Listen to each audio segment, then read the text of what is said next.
Alright. This is a very different video than I've ever done before. Because in this video, I'm speaking to someone directly. My dude. My family. My little cousin. Matrix. What up, bruh? Talking to you, man. Specifically for you. We had a little conversation on Facebook. You had posted something, and it attracted a lot of attention from certain people. Certain ones that even I know, if you don't know, have done a lot of things contrary to what the Watchtower says they're supposed to do. And they did a lot of this stuff while they were baptized as well, just so you know. So, don't think this was before then, they repented and all this stuff. Nah. One of these people, and I won't say their name specifically, because I keep names out of this, but one of them, I actually hung out with one time. This is a few years. This is some time ago. Obviously, when I was still going to the hall.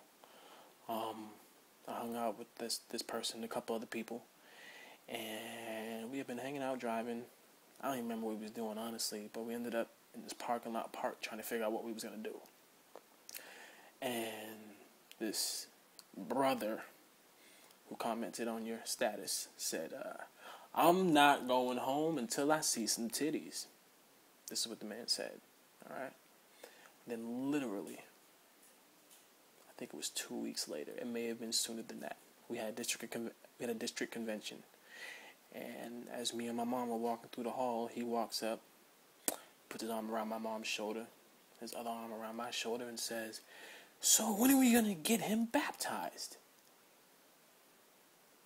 Do you see what I'm talking about? Do you see the hypocrisy?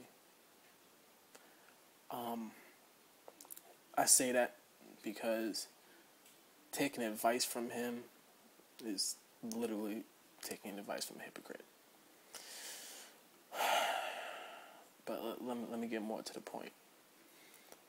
A lot of them are going to try to scare you away from the way you're thinking right now.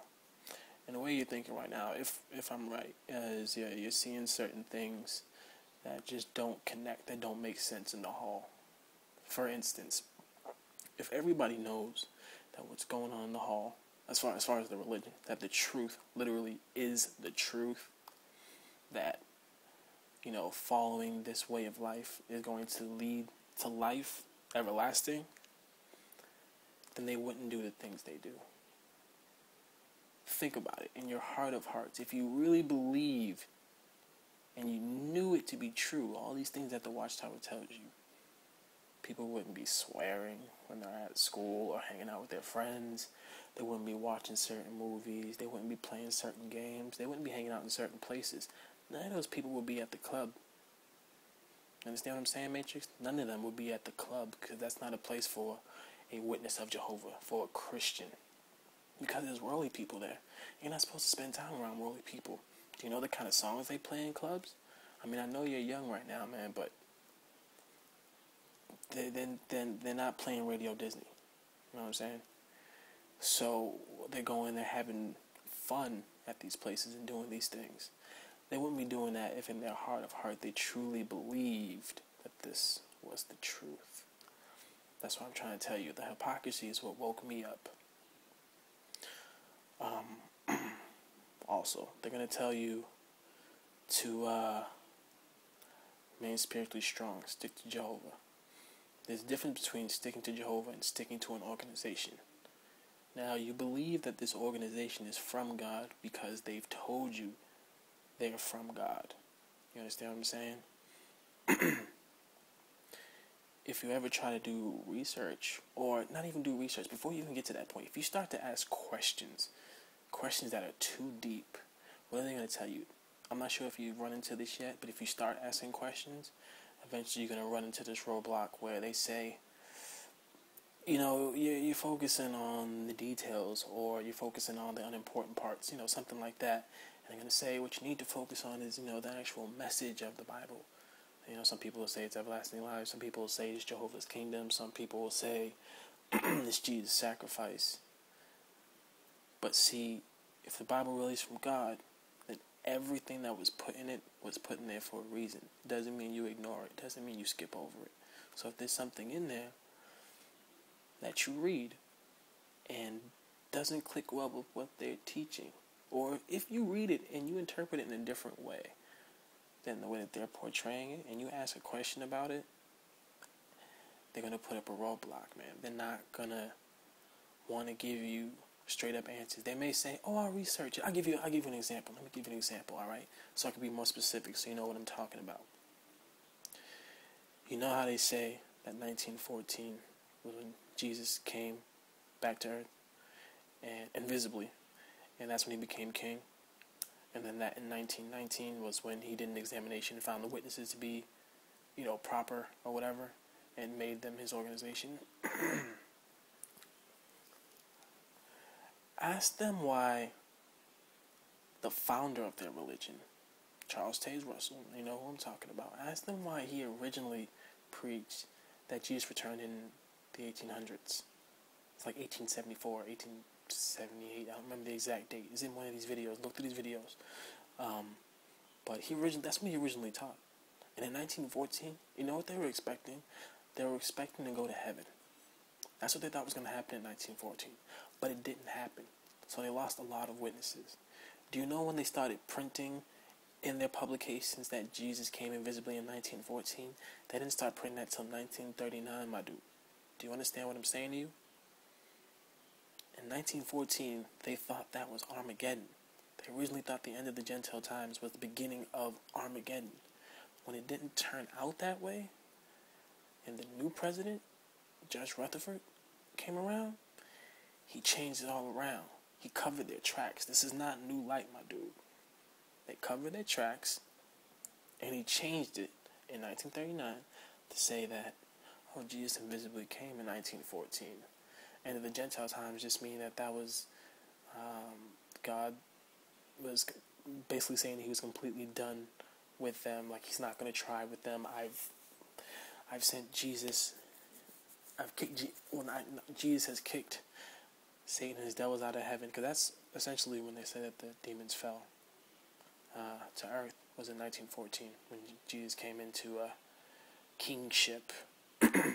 But you already know what I'm talking about. I don't really have to get into explanation. That's for anybody else who might be happening to watch this video. But yeah, Charles Taze Russell didn't preach that Jesus was coming in 1914.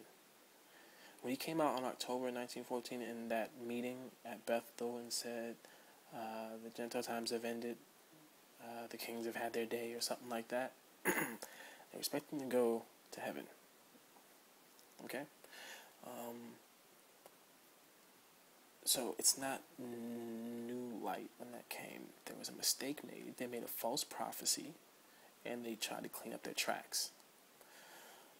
That's the best example I can give you right now. The second example I can really give you would be, let me see. I gave you 1914, which honestly is a really good one. But another one would be the whole UN situation. I'm not sure if you realized it, but the Jehovah's Witnesses were part of the UN for about 10 years. If you don't believe me, check it out.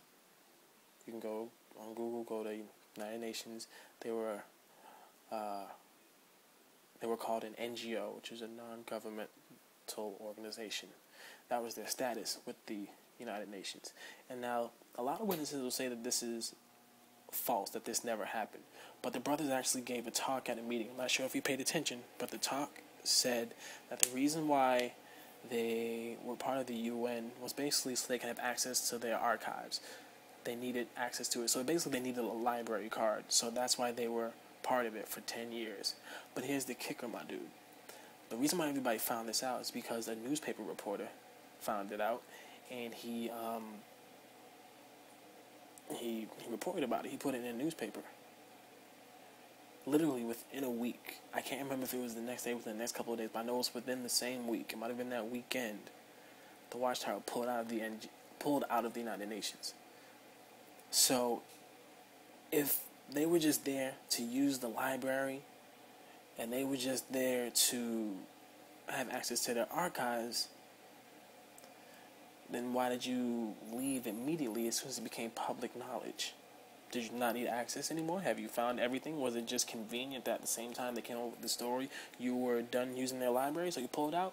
Or is it more likely that because it came public, you did it so that the followers, the witnesses, the rank and file, brothers and sisters, so that they wouldn't have reason to revolt, basically. And it also, just that right there, the fact that they can give, not even a talk, they gave an announcement saying that was the reason why they did it. And that was the end of it. If you don't believe me, you can ask my mom. You live in the same area as my mom. And you can ask her about the NGO thing. She's the one who told me that they gave a talk, and that's how they explained it. So that's why it's okay. Do you not see the problem with that, my dude? Do you not see the fact that something as wrong as them being involved with the UN, who they call the scarlet-colored beast? They call him the scarlet-colored beast in this book. I know you've read this book. I know you studied it. Okay, I'm going to show you who they think the United Nations is. Okay. Technically, it's called an eighth king. Alright, you see? Right there. That's the United Nations. That's their symbol, right?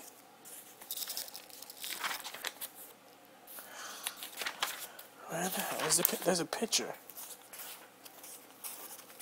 You understand what I'm saying?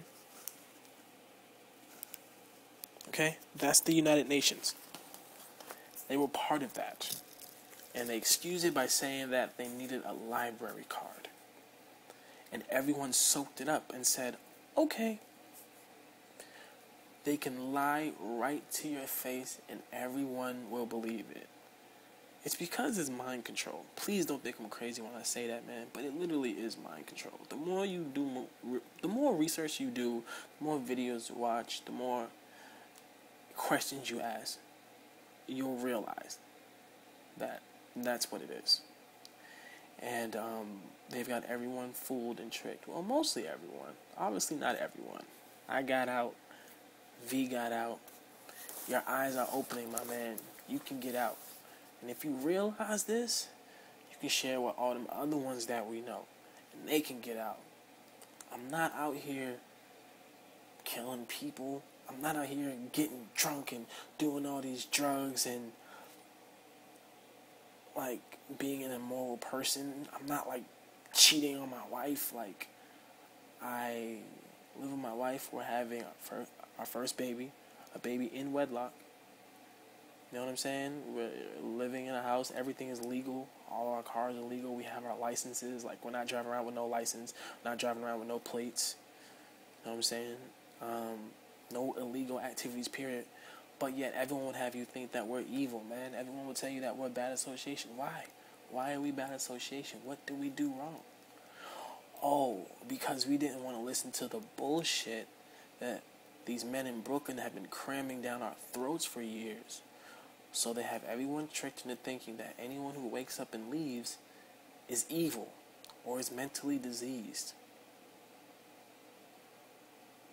It's sad when you think about it. It really is sad. That's why I'm making these videos, man. And I'm so happy. You have no idea how happy I am that you're at least investigating.